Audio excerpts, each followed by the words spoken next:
Hey everyone, Moxie here. I took a chance and purchased a knockoff Krikzz Everdrive N8 NES multi-cart on AliExpress for about $50 Canadian and thought I'd share how to navigate the menus, activate cheats, and the save load feature. The cart is actually well made and they suggest it works on original hardware only, so a retro Duo or any other newfangled NES I can't vouch for, but it works like a charm on my original NES. When you turn on the knockoff Everdrive, you're going to go, this is my updated version. You're just going to use the D-pad to go up and down. You're going to press the B button to select a game. And when you're in a game list menu, you can press the select button to bring up the options screen. From there, press the B button to go into any of those various categories.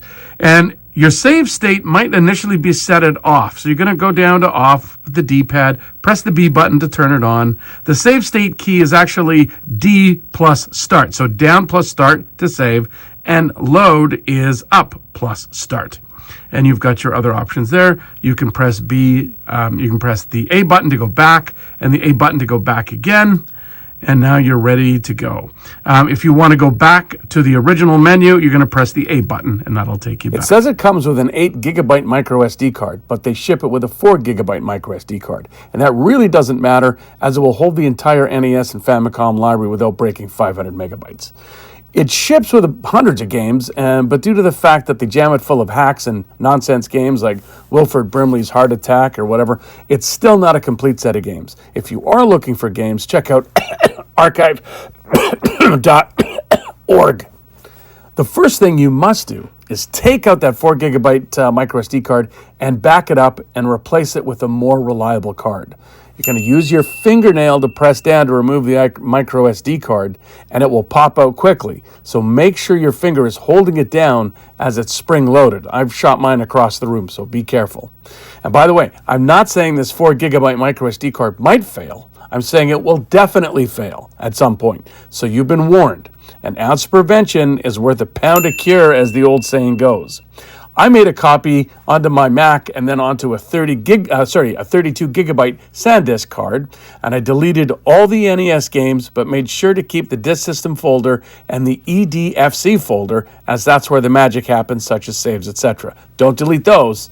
You're going to need them, I think. I removed the numbered system in favor of letter categories and made a special folder just for Zapper games. You're free to make any categories you'd like to make things easier to locate, and it definitely works. You don't have to worry about that.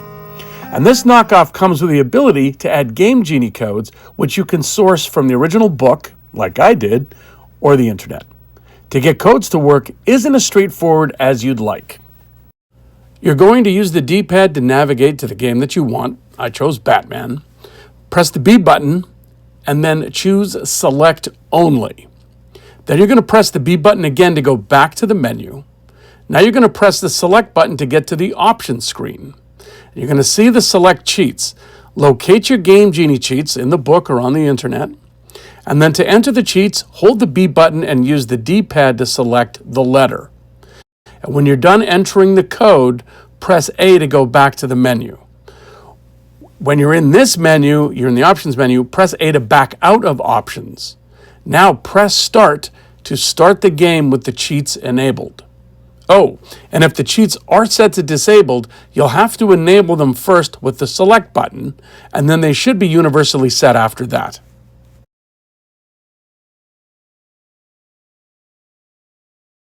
To use the Save and Load feature, it tells you in the options to press down and T, and to load, press up and T. Well, what's T?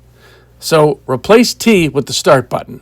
So to save at any point in a game, press down on the D-pad and Start at the same time. To load your save in a game, press up on the D-pad and Start. Easy peasy. You'll notice it says Disk System.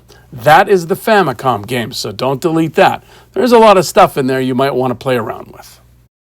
Now, should you buy one of these? Well, I think you're crazy if you don't. You can buy them on eBay, Etsy, etc., but you're a sucker if you don't go to the source and get these for 50 to 75% off those prices. This is where they're getting them. That's where you should buy them. See you around, folks, and let me ask you, if you aren't retro gaming, what are you doing? I'll see you next time, if there is a next time.